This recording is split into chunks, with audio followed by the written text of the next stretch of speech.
Là, nous avons refait un contrôle d'implantation avec le maçon, l'entreprise Mingo. Il faut que les fouilles soient bien réalisées, hein, à la bonne profondeur et à la bonne largeur, sans éboulement de terrain.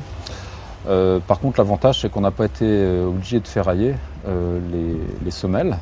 Et de ce fait, on a gagné quand même pas mal de temps, quoi, au niveau de la réalisation des fondations.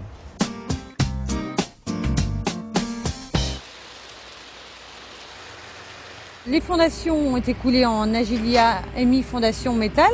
Donc c'est un béton avec des fibres métalliques. L'avantage, c'est qu'on n'est pas obligé de remettre un treillis soudé. Ce béton est composé de sable, de gravier, de ciment et de superplastifiant pour répondre à la plasticité que vous avez vue aujourd'hui, c'est-à-dire autoplaçant. Oui, là, un seul maçon a suffi à la mise en place du béton, quoi. Et sans gêne, puisque habituellement, on a le ferraillage qui se trouve dans le fond de fondation. Ça nous surprend de ne pas avoir de ferraillage dans notre fondation, mais enfin bon, voilà quoi, hein. C'est pas notre habitude. Mais le béton, il est conçu comme ça, donc il n'y a pas de problème, quoi.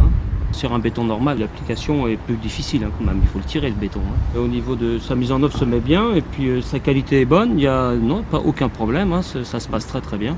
Concernant les temps de séchage, c'est exactement la même chose que les autres bétons.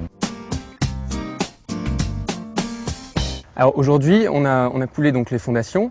Là, on a choisi des produits, un Agilia fibré métallique, qui a comme avantage plus des avantages de mise en œuvre, simplicité, économie de temps. C'est vrai que nous n'avons pas besoin de vibration et bien évidemment, ça élimine les nuisances sonores.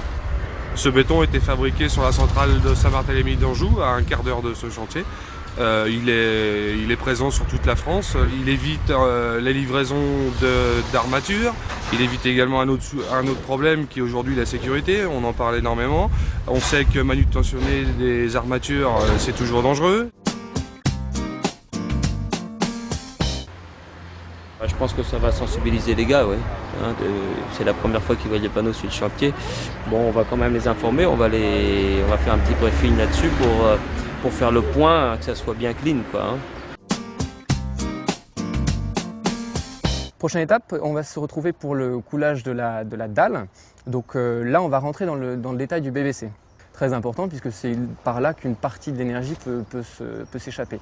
Donc ça va être un premier point sensible et puis on va voir que ça se met facilement en œuvre.